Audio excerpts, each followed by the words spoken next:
All right, hi, I'm Matt Lungren. I'm the co-director of the Stanford Center for Artificial Intelligence in Medicine and Imaging and an associate professor in the Department of Radiology at Stanford. I'm here to talk today about clinical machine learning. And these are my disclosures.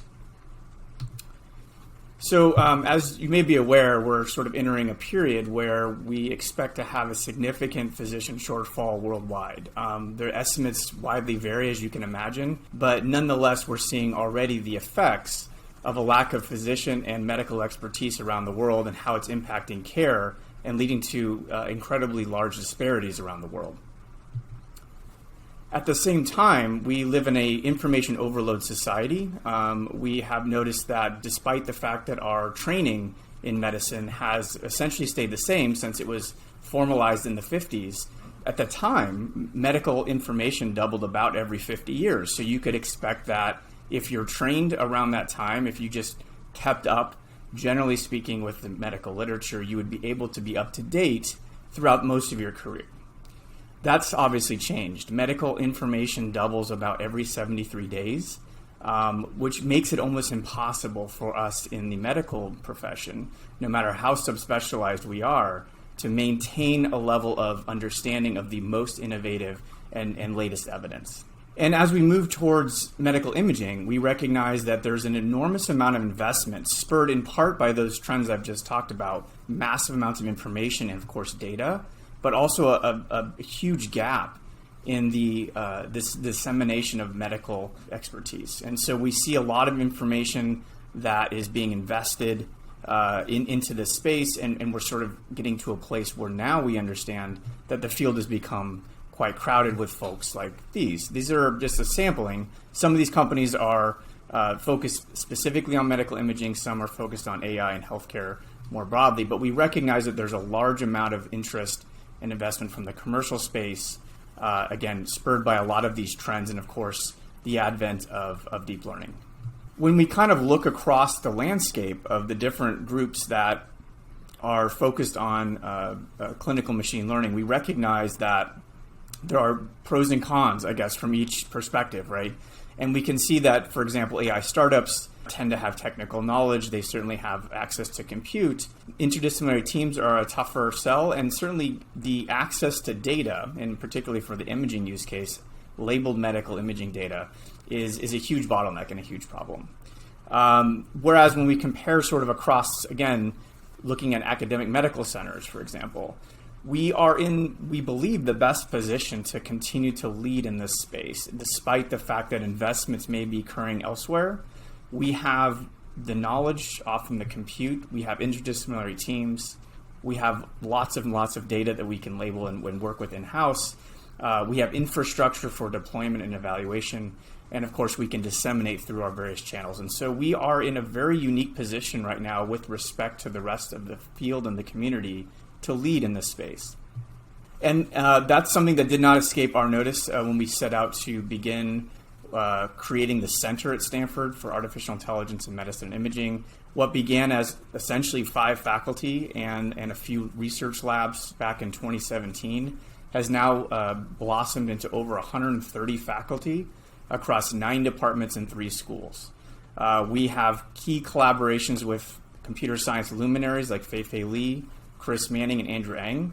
And we have projects that have been sectioned off into every aspect of medicine that you can imagine, which are co-led by physician PIs and computer science collaborators. So it's really a wonderful ecosystem that's continued to grow. And when we sort of put together a mission statement as to what we seek to do in this space, we had a lot in common with maybe other centers and other academic groups that you may have been familiar with. But one thing that we decided to do early on is differentiate ourselves by essentially trying to create resources, innovations, and infrastructure that could be used by not just the Stanford community, but by anyone. And we have a very, very strong open source mission that I'll talk about more as we go. We try to focus on, again, as I mentioned, interdisciplinary collaborations to drive the field. Our engagement and education components are really, again, strengths for us. We have a strong data science research and clinical infrastructure, which have really played a role into sort of allowing faculty that may have not had a computer science background in the past, or even a computer science researcher who wanted to work with medical data. We wanted to create an infrastructure that would allow both of those groups to work together. And then finally, catalyzing funding. So that's either with partnerships with industries, small startups, large companies, et cetera, but just in general being able to create a community where we can provide the seed funding for our faculty to be successful. As we look at the things that are essential for clinical AI, we understand, we need, of course, data access and a community of data scientists, right? To some extent, these are non-negotiable. But oftentimes what is neglected is the idea that we need to have additional functionality in order for some of these clinical machine learning applications to actually make an impact. One of them is an understanding around crossmodality, and we'll talk a little bit more about why this is so important. But we need to not only have access to structured and unstructured EHR data, we also need to have access to wearable data, we need to have access to genomic data, and in particular, pixel data.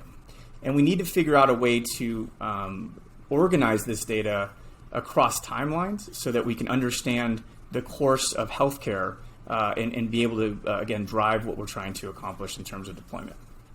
And, of course, delivery. So this is still a nascent area in general for most of us in healthcare, but we have to be able to bring these discoveries into the clinical care pathways and in a process that aligns across the enterprise. It can't just be a one-off effort. It needs to be a systematic deployment, and that's, again, what we're going to talk about near the end.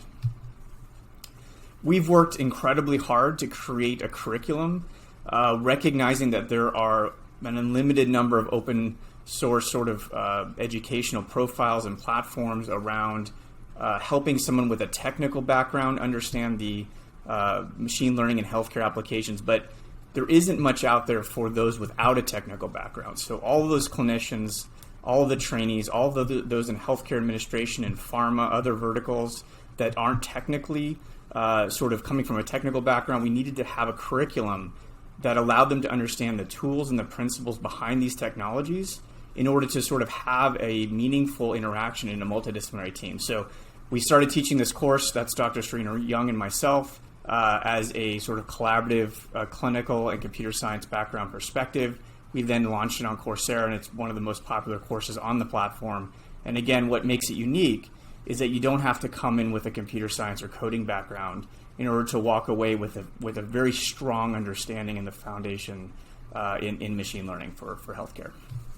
We have begun to sort of see the landscape shifting from what we thought would be a primarily focused group, meaning that we'd have small labs that are incredibly ingrained in sort of the machine learning space, but instead now we're starting to see that this is going across the enterprise, and interest comes from almost every aspect, every corner of healthcare. In an imaging context, you'd expect radiologists, pathologists, and cardiologists and others who heavily use imaging to be leading a lot of the drivers of change, and that is true. But what we're starting to recognize again is that there's additional influence that's coming from both the payers, the patients themselves, but in particular, what we're finding the most interest in terms of the use of clinical machine learning in medical imaging applications actually are clinicians that use imaging as part of their workflow, but not necessarily primarily in their day-to-day. In other words, a radiologist might use imaging all day, every day, right, as you can imagine, and they might choose an AI solution to help them be more efficient.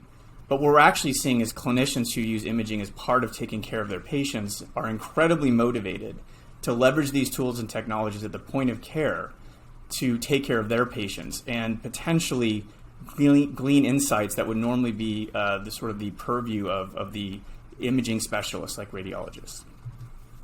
And that's a trend, again, that's come up again and again and again. We're in a room full of clinicians. We're talking about some of the things that we're innovating on in the medical imaging space, and we consistently get interest from those on the front line in terms of clinicians saying, how can I use this at the point of care? Is this only meant for radiologists or only meant for pathologists? And that's been a very interesting dynamic that we're starting to explore more.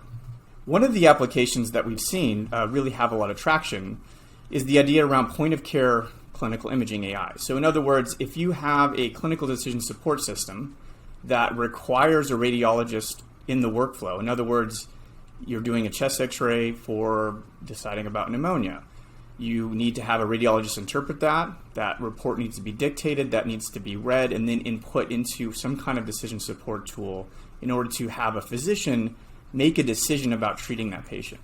And we've recognized that there's an opportunity to insert AI and other deep learning applications regarding the pixel data, and later also I'll talk about the multimodal data, in order to accelerate the timeline to deliver these clinical decision support tools that incorporate both EHR data and the pixel data directly to the physician at the front lines at the point of care. And this is affording some efficiencies that we've never even seen before, we've never considered before, we've certainly never had the access to. And you can imagine that while this could make a relatively mundane academic medical center more efficient or quicker, this would have profound impact on the parts of this country and the parts of the world that don't have access to radiologic expertise.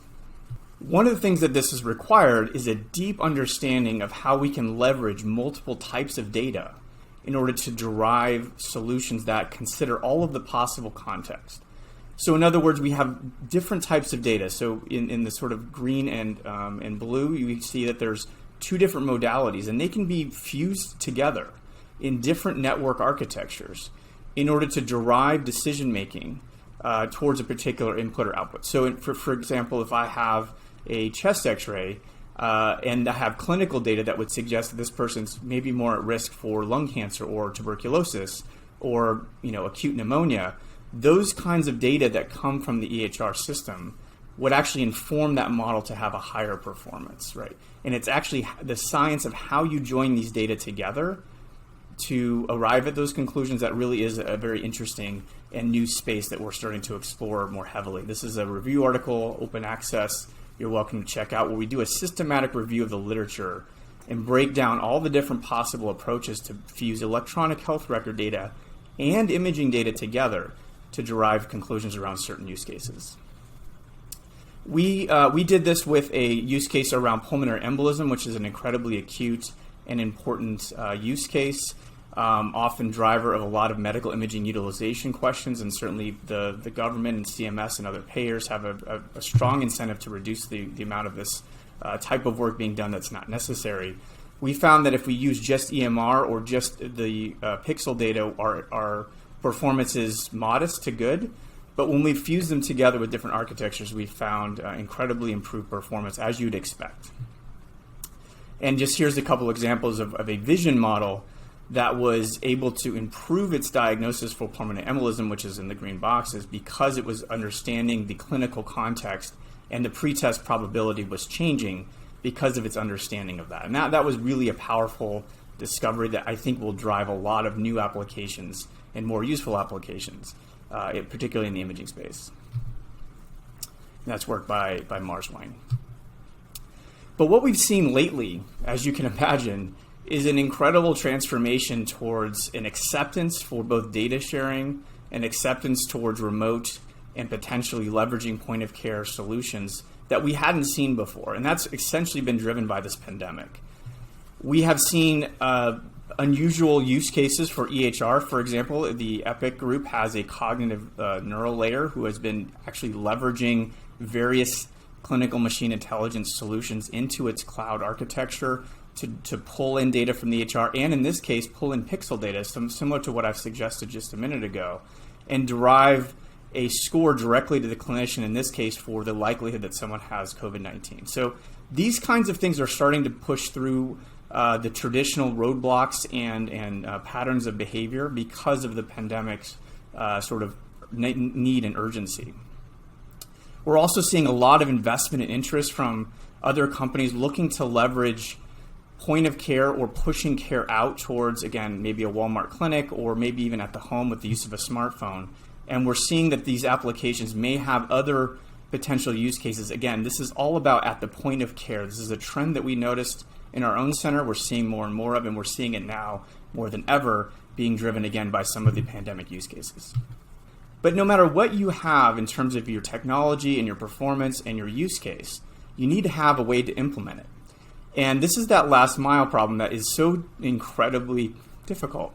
And one of the reasons why having access to, again, in our case, in our large academic medical center, we can actually have these cycles of learning through our own system and allow us to learn what are the best practices for taking in real-time data, running inference on that, whether it's on-prem or on the cloud, and what types of infrastructure make the most sense, determining which algorithms to even run, and then understanding from a broader perspective how we deal with quality control and management over time as we begin to gather more and more of these AI solutions in practice. We have taken a very standard approach to our integration, which is sort of to understand the metrics and the use case and actually heavily look at the solution and what the impact of a false positive, for example, or a false negative might be for these different use cases. We have done shadow and canary deployments, which many of you would be familiar with, before we actually go live. But then we have a lot of work that we've been exploring around explainable modeling and thresholding, and I'm going to talk a little bit more about why this is so important. So what we typically do is we deploy a model after testing it extensively, even on real-time data. We try to get a sense of what the performance of these models might be. But once we've deployed them, we actually haven't really figured out a system to monitor them over time. Because unlike in other verticals, in healthcare, it's very unlikely that you'll get the ground truth answer in real time. So you either need to require data gathering efforts to have experts review cases and compare model. You either need, or you potentially would need to have the user give you feedback in real time, none of which sounds very good to most highly sort of overstretched academic healthcare systems. So we need to have another way to monitor performance of these models over time. And what we essentially have discovered is that while we're very good at dealing with software in our IT departments, because again, in a large healthcare system, this is typical, we actually don't really have the mechanisms to deal with what needs to be monitored when it comes to AI solutions. And these include data drift, concept drift, schema changes, data outages, model biases, underperforming segments. We don't have visibility on these things. And this is actually a critical thing that we need to figure out in the next few weeks as we begin to roll out more and more solutions here at Stanford, and we have a solution now that we're working towards. So again, we need to have ongoing evaluation that's adaptive, that can sort of improve performance and have demonstrable evidence that it will improve performance. We need to be able to correct when we have errors in real time before the model at scale causes problems with our deployments. And then we need to be able to adjust and change the model in real time. And as many of you know, some of the commercially available solutions, due to some of the FDA regulations, don't allow us to unlock and retrain models, but in-house we can do that with our own models. And that gives us an advantage to learn what exactly will be necessary and what will be the best practices for deploying and monitoring these systems over time. And I want to just say take a minute to mention ethics and fairness, because what we've begun to realize more and more is that with some of these models, we are consistently reinventing, or I guess sort of reinforcing some of the biases that exist in healthcare. Some of them are unseen and unknown. And if we don't have a robust methodology to look at important subgroups, both in terms of demographics, but also important subtypes of disease, then we can be sort of deploying models as we typically have seen, which could lead to negative outcomes for certain groups or certain diagnoses. And that's a huge problem for us. It's a huge threat to our field in general. And it is incredibly important that we continue to push hard on methodologies to understand ethics and fairness, both in our models before deployment and in real time as they're being deployed. And so what we've looked to build is basically a computational model monitoring system. So it doesn't matter whether you have an EHR model, one of these fusion models I've mentioned, a pixel-only model, whatever. If you don't have an ML ops system that's balanced and sort of, I guess, optimized for healthcare use cases, it's unlikely that these models will see success in the long run. We need to know our performance. We need to be able to debug them. We have to know how to evaluate these things without requiring laborious ground truth and data collection for every single possible use case. And then finally, for the FDA, we expect the reporting standards to change. And we also expect that these kinds of monitoring systems, to understand when the model is drifting away from baseline performance, we need to understand when this is happening. So this is actually the goal that we should be shooting for. As you see that large amount of models that are being created both in the commercial space and in academic centers heading towards deployment, these systems must be in place. So just to wrap up, we've worked very hard to create an environment and infrastructure to allow some of these innovations for machine learning in healthcare to really move forward. But part of that mission has also been able to make this available for practically anyone in the world, releasing data, releasing models, releasing our most recent learnings and work, and trying to drive the field forward so everyone can benefit from the work that we're all doing together.